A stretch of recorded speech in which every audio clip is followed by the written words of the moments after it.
द्वापर युग में यानी महाभारत काल में कई महान धनुर्धर हुए। सामान्यतः अर्जुन और कर्ण को महाभारत काल के दो सर्वश्रेष्ठ धनुर्धर माने जाते हैं। वहीं पितामह भीष्म, द्रोणाचार्य, एकलव्य, अभिमन्यु, बर्बरिक भी उत्तम कोटि के धनुर्धर माने जाते हैं।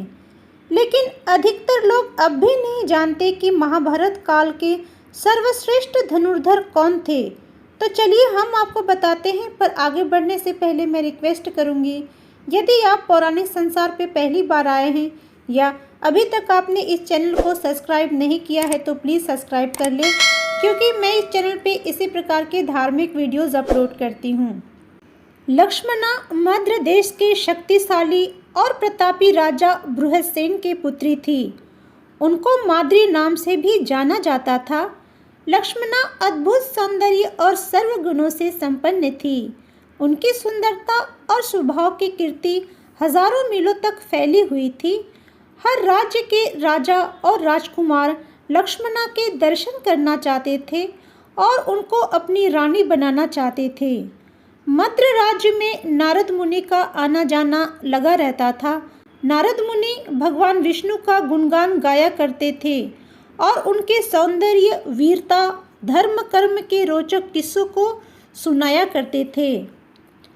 जब नारद मुनि ने उन्हें बताया कि श्री कृष्ण जी भगवान नारायण के अवतार हैं, तो यह जानकर लक्ष्मणा मन ही मन श्री कृष्ण से प्रेम करने लगी। उम्र के साथ साथ उनका प्रेम बढ़ता चला गया। बृहस्सेन ने लक्ष्मणा को बड़े ही प्यार से पाला पोसा था। जिस प्रकार हर पिता अपनी लाडली बेटी को एक सर्वश्रेष्ठ वर ढूंढना चाहता है, ठीक उसी प्रकार राजा बृहस्सेन भी लक्ष्मणा के लिए सर्वश्रेष्ठ वर चाहते थे। इस कठिन चुनौती से निपटने के लिए उन्होंने लक्ष्मणा का कठिन स्वयंवर रचा। भागवत पुराण के अनुसार जिस प्रकार द्रौपदी के स्वयंवर की शर्त मत्स्य भेदन थी, उसी प्रकार लक्ष्मणा के स्वयंवर की भी शर्त मत्स्य भेदन ही थी। बस अंतर यह था कि लक्ष्मणा के स्वयंवर में मत्स्य ढका हुआ था, केवल उसके प्रतिबिंब को नीचे पानी के बर्तन में देखा जा सकता था। स्वयंवर की बात सुन हजारों की संख्या में धनुष बाण चलाने वाले दक्ष राजा महाराजा ने राजमहल में प्रवेश किया। सभी राजाओं को उचित स्थान दिया गया। उसके बाद उन राजाओं ने धनुष और तीर उठाया और एक एक करके सभा के बीच में लक्ष्य भेदने की कोशिश की। उनमें से कुछ ने धनुष उठाया, लेकिन उस पर प्रत्यंचा नहीं चढ़ा सके, इसीलिए उन्होंने निराशा में धनुष एक तरफ फेंक दिया। कुछ लोग प्रत्यंचा को धनुष की नोक की ओर खींचने में कामयाब तो रहे, लेकिन हाथ छूटने पर धनुष ने उन्हें जमीन पर पटक दिया। जरासंध, शिशुपाल, भीम, दुर्योधन, कर्ण और अम्बा के राजा ये कुछ ही योद्धा थे जो धनुष पर बाण चढ़ाने में सफल रहे थे, लेकिन उनमें से कोई भी लक्ष्य नहीं प्राप्त कर सका। तब अर्जुन ने पानी में मछली के प्रतिबिंब को देखा और उस पर निशाना साधा। जब उसने ध्यान से अपने तीर को छोड़ा तो तीर ने लक्ष्य को नहीं भेदा, बल्कि उसे हल्का सा छूकर निकल गया। जब सारे दंभी राजाओं ने हार मान ली और उनका गर्व चूर चूर हो गया, तब श्री कृष्ण ने धनुष उठाया, आसानी से प्रत्यंचा चढ़ाई और उस पर अपना तीर लगाया।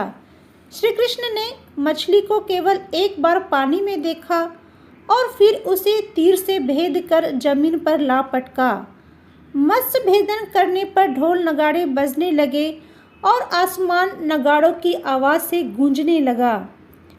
आसमान से देवता पुष्प वर्षा करने लगे। जैसे ही श्री कृष्ण लक्ष्मणा को लेकर रथ से जाने लगे, कुछ राजाओं ने भगवान कृष्ण का पीछा किया तो कुछ ने मार्ग में उनको रोकने की भी चेष्टा की, लेकिन धनुष सारंग से निकले बाणों ने उनके कुत्सित इरादों और शरीरों को छिन्न भिन्न कर दिया। इस प्रकार महाभारत काल के सर्वश्रेष्ठ धनुर्धर श्री कृष्ण ही थे। हालांकि उन्होंने युद्ध में धनुष कला का अधिक उपयोग नहीं किया, क्योंकि उनके पास इससे भी घातक और अचूक अस्त्र सुदर्शन चक्र था। दोस्तों, राजकुमारी लक्ष्मणा के स्वयंवर की ये कथा आपको कैसी लगी? क्या आप ये पहले से जानते थे? कमेंट्स में ज़रूर बताइएगा। यदि आप इस चैनल पे पहली बार आए हैं या अभी तक आपने इस चैनल को सब्सक्राइब नहीं किया है तो प्लीज़ मैं रिक्वेस्ट करती हूँ इस चैनल को सब्सक्राइब ज़रूर कर लें। सब्सक्राइब करने के बाद नोटिफिकेशन बेल को ऑल पे सेट कर दें ताकि वीडियो से जुड़े सारे अपडेट आपको समय समय पे मिलते रहे। तो मिलते हैं नए वीडियो में, तब तक के लिए जय श्री कृष्णा।